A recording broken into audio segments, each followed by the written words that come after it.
मुकेश 26 साल का एक खूबसूरत और होनहार नौजवान था। जब राज्य प्रशासनिक सेवा की परीक्षा पास कर वह अपने ही गृह जिले में एक उच्च पद पर आसीन हो गया, तब उसके सामने विवाह के लिए एक से बढ़कर एक खूबसूरत, पढ़ी लिखी, ऊंचे खानदान की, रईस और नौकरीशुदा लड़कियों के रिश्तों की लाइन सी लग गई थी। मुकेश भली भांति जानता था कि शादी ब्याह कोई बार बार होने वाला काम नहीं है। एक बार जिससे शादी हो गई तो बस फिर 7 जन्मों का तो पता नहीं, पर इस जन्म का जीवन भर का साथ तो निभाना ही है। बचपन में ही एक सड़क दुर्घटना में पिताजी की मौत के बाद मां ने कितनी कठिनाइयों से उसे पाल पोस कर बड़ा किया, उसका भी उसे बखूबी अंदाजा था।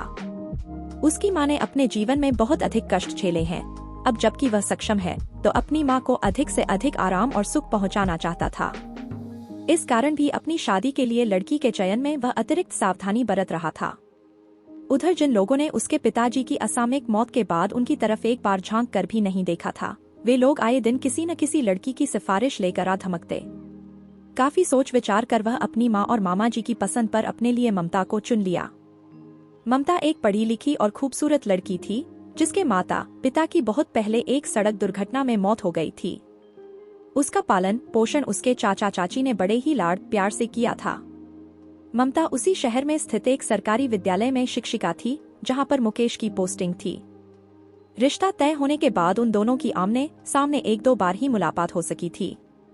इसका कारण यह था कि मुकेश जहां एक प्रशासनिक अधिकारी था, ममता भी उसी शहर में स्थित एक सरकारी विद्यालय में शिक्षिका थी। उस शहर में उन दोनों को जानने पहचानने वाले बहुत से लोग थे। उन दोनों को विवाह से पहले ही साथ साथ घूमते फिरते देखकर लोग तरह तरह की बातें करते। मीडिया में भी यह बात फैलने का डर था। वैसे भी छोटे शहरों में ऐसी बातें बहुत ही तेजी से फैलती हैं। वे दोनों इन सब से बचने के लिहाज से आमने सामने कम ही मिलते, पर रात को फुर्सत मिलते ही मोबाइल पर घंटों बतियाते रहते। कुल मिलाकर उनका रिश्ता तय होने और शादी के बीच की 3 माह की अवधि में वे दोनों मोबाइल पर ही इतनी सारी बातें कर लिए कि अब उन्हें लगता ही नहीं था कि वे 3 माह पहले वे एक दूसरे से एकदम अपरिचित थे। समय अपनी रफ्तार से निकलता गया। ममता और मुकेश दोनों के पिताजी नहीं थे, इस कारण वे आशंकित थे, परंतु ईश्वरीय कृपा से बहुत ही धूमधाम से उन दोनों की शादी यथासमय संपन्न हो गई। और अब आ गया सुहागरात। सुहागरात कितनी मिठास है इस शब्द में। हर युवक युवती इस खूबसूरत पल का सालों इंतजार करते हैं। इसके लिए वे कई प्रकार सपने बुनते हैं। आज जब उसकी सुहागरात है तो पता नहीं क्यों समय के साथ साथ उसकी घबराहट भी बढ़ती ही जा रही थी। वैसे रिश्ता तय होने के बाद वह लगभग रोज ही ममता से घंटों बात कर लेता, पर यूं आमने सामने वह भी एक ही कमरे में पता नहीं कैसे वह सिचुएशन को हैंडल करेगा। इसी उधेड़बुन में अंततः वह समय भी आ गया जब उसकी चचेरी और ममेरी भाभियों ने उसे उस कमरे में पहुंचा दिया जहां पर दुल्हन के वेश में उसके सपनों की रानी ममता उसका इंतजार कर रही थी।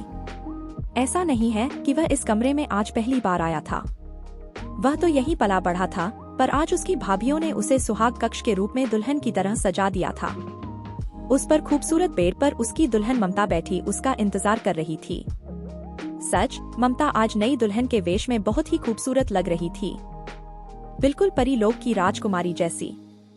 किताबों और फिल्मों के माध्यम से प्राप्त जानकारी के मुताबिक मुंह दिखाई की औपचारिक रस्म अदायगी और हीरे की अंगूठी उपहार में देने के बाद मुकेश बोला, ममता, आज मुझे पहली बार ये एहसास हो रहा है कि मोबाइल पर बातें करना कितना आसान होता है। पता नहीं क्यों आज मुझे तो खुद पर तरस भी आ रहा है। कितना बड़ा बेवकूफ हूं नी मैं। ऐसा क्यों कह रहे हैं जी आप जैसे भी हैं बहुत ही अच्छे हैं, वह शर्माते हुए बोली। हाँ, तुम भी तो भारतीय नारी जो ठहरी। अब तो ऐसा बोलना ही पड़ेगा न, वह बोला। नहीं जी, ऐसी तो कोई बात नहीं है। पर आज आप ऐसा क्यों कह रहे हैं, वह शर्माते हुए पूछी। अरे भाई, तुम कितनी खूबसूरत लड़की हो, तुमसे तो मुझे प्यार मोहब्बत की बातें करनी थी, पर मैं ठहरा एक किताबी कीड़ा। पिछले 3 महीने से लगातार मैं तुमसे साहित्य, कला, खेल, संस्कृति, राजनीति और पर्यावरण की चर्चा ही करता रहा हूँ, जबकि मुझे तो तुमसे पर्यटन, फैशन, फिल्में और प्यार मोहब्बत की बातें करनी थी। वह किसी तरह रौ में बोल गया। तो अब कर लीजिए ना, अभी कौन सी देर हो गई है, वह शर्माते हुए बोली। हाँ भी, अब तो जिंदगी भर वही करनी होगी। वैसे भी आज तो हमारी सुहागरात है, तो शुरुआत प्रैक्टिकल से करें। थ्योरेटिकल क्लासेस तो जिंदगी भर चलती ही रहेगी ना, मुकेश उसकी हाथों को हाथ में लेकर बोला। मुकेश जी, आज तो मैं बहुत ही ज्यादा थक गई हूँ। सिर में बहुत दर्द भी हो रहा है, नींद भी आ रही है। प्रैक्टिकल फिर कभी, ममता उनीदी आंखों से बोली। मुकेश के लिए यह अप्रत्याशित स्थिति थी, पर यह सोचकर कि अब तो जीवन भर का साथ है। जहां इतने साल इंतजार किए, वहीं कुछ दिन और सही। बोला, ठीक है मैडम जी, जैसा आप ठीक समझें। आप यहाँ पलंग पर सो जाइए, मैं वहाँ सोफे पर सो जाऊंगा। नहीं जी, आप यहीं सो जाओ ना, उधर पलंग पर ही। मैं इधर सो जाऊंगी, वह एक तरफ खिसकती हुई बोली। ठीक है, मुकेश दोनों के बीच एक तकिया रखकर बोला, अब लाइट ऑफ करके चुपचाप सो जाओ। Good night. गुड नाइट, वह बोली और कमरे की लाइट ऑफ कर दी। मुकेश को नींद नहीं आ रही थी। उसने ऐसे सुहागरात की तो कल्पना तो सपने में भी नहीं की थी, पर सच तो सामने ही था। सालों का इंतजार आज के इंतजार पर भारी पड़ रहा था। वह सोच रहा था कि पता नहीं किस बेवकूफ ने ऐसा लिखा है कि जो मजा इंतजार में है वह पाने में कहा, मेरी तरह इंतजार किया होता तो पता नहीं वह क्या लिखता। लगभग घंटा भर का समय बीत गया। आज नींद उसकी आंखों से कोसों दूर थी। वैसे पढ़ने लिखने में उसकी बचपन से ही रुचि थी। जब भी उसे नींद नहीं आती वह पढ़ने बैठ जाता, पर आज वह लाइट जलाकर पढ़ नहीं सकता था क्योंकि ममता की नींद में खलल पड़ सकता था। वैसे भी उसके सर में दर्द बता रही है, उसे भी बेवजह परेशानी होगी। मुकेश एक चद्दर को ओढ़कर मोबाइल में ही एक कविता लिखने लगा। उसकी आदत है कि जब भी नींद नहीं आती या बोरियत महसूस होती है तो वह कविताएं, शायरी लिखने बैठ जाता था। जिंदगी हर कदम परीक्षा लेती है। इंसान हर कदम परीक्षा देता है। हर किसी को यह पता होता है। हर परीक्षा उसे निखारता है। फिर भी वह परीक्षा से क्यों डरता है? वह लिखने में मगन था कि तभी ममता धीरे से उसके चद्दर में घुसते हुए बोली, वाह वो क्या बात है, अभी अभी पता चला कि हमारे साहब जी तो शायर भी हैं। इतनी रात गए, वह भी सुहाग रात को किसके लिए शायरी लिखी जा रही है? चौंक पड़ा था वह, बोला, अरे ममता, तुम अभी तक सोई नहीं हो क्या?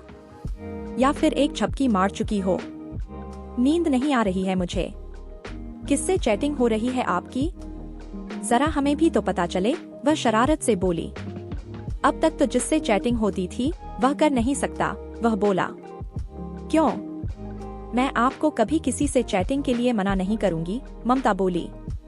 अरे यार, बाजू में सो रहे इंसान से भला कोई कैसे चैटिंग कर सकता है? मुकेश बोला। सही कह रहे हैं जी आप, पर प्यार मोहब्बत की प्रैक्टिकल क्लास तो शुरू कर ही सकते हैं।